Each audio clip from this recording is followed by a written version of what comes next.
Andre here again. The thought occurred to me now that I'm looking more and more for free campgrounds where I don't need hookups, because I have some pretty good faith now in my solar charging system here to be able to run that way. And I had a difficult time actually finding where I am right now. And as I'm looking at all the all the different apps that we all use to find campgrounds, and it seems to be very easy to find a paid campground. You can get all kinds of good information on it. You can find out what size RVs they take, etc., etc. If they have pull-throughs, what kind of services they offer, hookups, etc.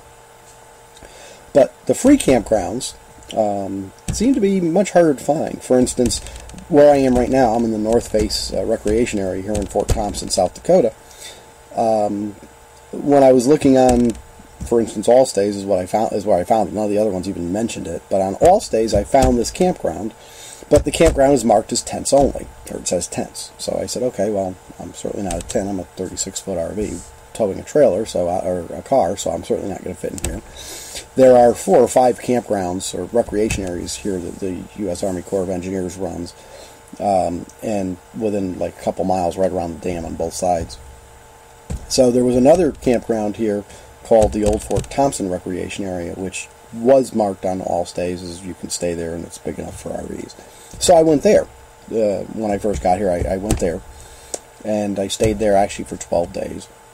Nice place, although unfortunately you're actually below the dam. You're on the other side of the dam, the output side of the dam, and you're below the dam. So unfortunately, as soon as you start going below the dam, I lost Verizon 4G signal. I had to live with Verizon 3G signal, which still is okay, but it's only a step above dial-up if you're used to 4G. So, but I was there for 12 days, and when I went to go dump my tanks, I just happened I ran into a park ranger who said, "Have you tried the North Face, recreation area yet in the campground?" I said, "No, I thought only tents fit there." He says, "Oh no, RVs will fit there. You'll fit there fine." So I did recon with my car, of course, and it's only a mile away.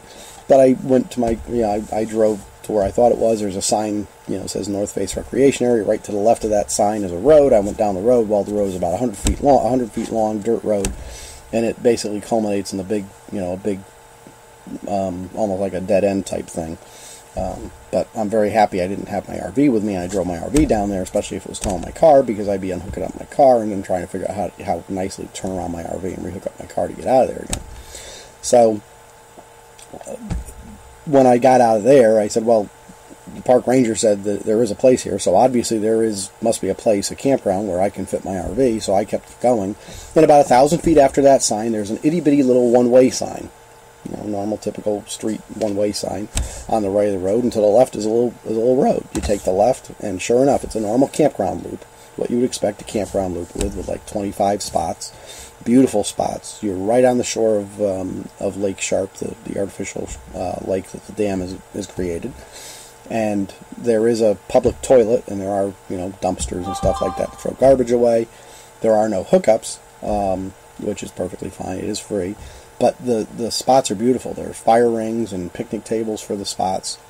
There's some tree shade.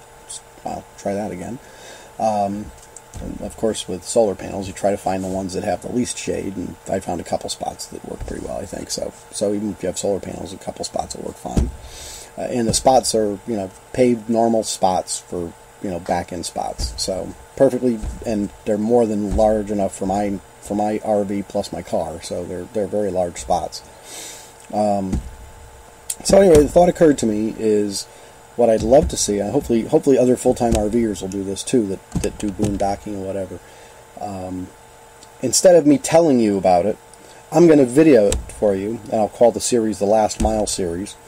And I'll video the last mile or two of the journey, what it looks like in the area, so you can actually see the right directions to get to it. I'll drive you right to it, and I'll annotate on the video, here's where you take the left into the campground, and you'll be able to see the campground itself, so you can determine for yourself, do you feel safe there, do you not feel safe there, does it look okay, will my RV fit, can I make this work for me, type stuff. So I'm going to start doing that, Well, we'll see. Maybe you guys will give me comments and say don't do that. It's not useful information. Thanks anyway. But it would be useful information for me. It would certainly help me as I'm trying to find more of these sites. So I'm assuming it's going to help other people too. But by all means, comment if this doesn't work for you or isn't useful. Let me know, or if there's something else you'd like to know.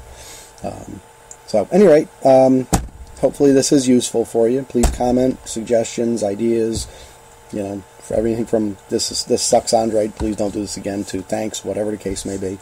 And look forward to talking to you again soon.